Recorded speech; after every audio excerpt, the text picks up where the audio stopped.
Para nga pala sa mga tropa ko to na kasama ko sa kulitan, kalungkutan, kasiyahan. Sila ang naging dahilan kung ba't nandito ko sa pwesto ko, pero sinasabi ng iba sila daw ang dahilan kung ba't nasira ang buhay ko. Hindi naman sa lahat ng oras bad influence ang barkada. Minsan kasi masaya lang talaga silang kasama. Kung maaari nga lang, huwag na sana silang mawala para sama-sama kami hanggang sa aming pagkanta. Dahil kayo mga tropa ko at kayo pinaglalaanan ko dito sa kantang to. Productions, Mail. 時は急ぎすぎて見失うこともあるよ仕方ないずっと見守っているから笑顔でいつものように抱きしめたあなたの笑顔に何度助けられただろうありがとうありがとう May mga bagay na maling magulo sa aking pagkatao. Ang nakatambay ako at kung anong napapala ko. Magdamag nagkwekwentuhan, magdamag naghaharota. Minsan sa sobra namin ingay madalas kaming napupukusan. Hihiga kami sa sahig na magsisilbi na bintusan. At kukuha kami ng banig, magsisilbi na bintong kama. Meron sa aming mabait, tahimik at malaki ang ulo. May bobobohan at tanga at mga basagulero. Masasabi mo bang barkada kung wala ang mga yan? Diba hindi kasi isa sa nagpapasaya yan. Kaya wag yung isipin na di kayo mahalaga sa amin. Hindi kami mabubuo kung wala kayo sa amin. Oo, magtropa tayo pero higit pa yan sa akin. Dahil pag nasa tabayan na tayo kapatid na ang turingan natin. Kaya tibayan ng dibdib at tayo'y papakatatag sa mga taong mga haters na gusto sa atin tumibag.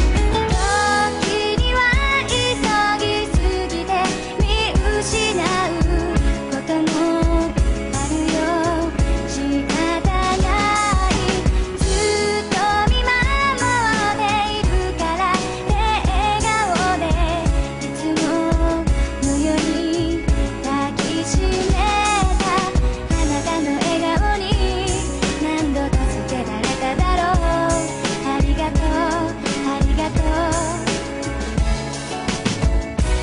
May mga tropa kong nabasted dahil sa katorpihan. At may tropa akong nabuntis dahil sa kalandian. At may tropa akong mabisyo at lulong na sa dabo. Kaya kung minsan di na mapigilan, kaya gumagamit na ng bato. Love life o pag-ibig sa'kin di mahalaga. Basta nandyan pamilya, tropa ko yan ang mahalaga. Dahil sila naging gabay sa bawat problema ko. Problema na humubog sa buong pagkatao ko. Inaasar lang ng isa't pinagtulong-tulungan na. Yan tuloy at napigon hanggang sa nag-aaway na. Away na panandalian at merong magpapakumbaba. Yung mga tropang magsusuri kahit wala siyang nagawa. At meron sa amin ng mayabang sobra na ang hangin niya. Yan tuloy bumabalik na sa kanya ang karma niya. Pero ganon pa man mahalaga tayo ditong lahat. Dahil kung wala kayo, wala din tong ating pangkat. 時には急ぎすぎて見失うこともあるよ仕方ないずっと見守っているから笑顔でいつものように抱きしめたあなたの笑顔に何度助けられただろうありがとうありがとう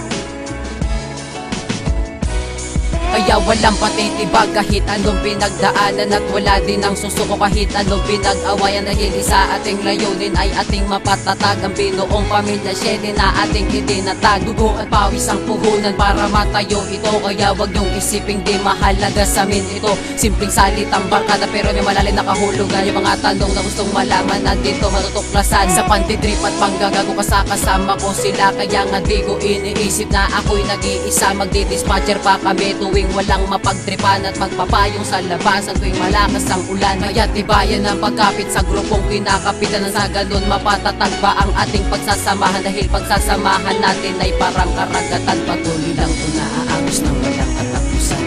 Ngayon, alam niyo na kung bakit sinulat ko tong kantan to. Di para sabihin nagmamalinis o nagmamayabang ako.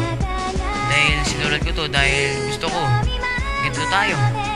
Mabait, taray, torpe, mabisyo. Pero ganun pa man, tulad tulad nga ng sinabi ko, pagsasamahan natin parang karagatan. Patuloy lang ito na agos, nangaagos.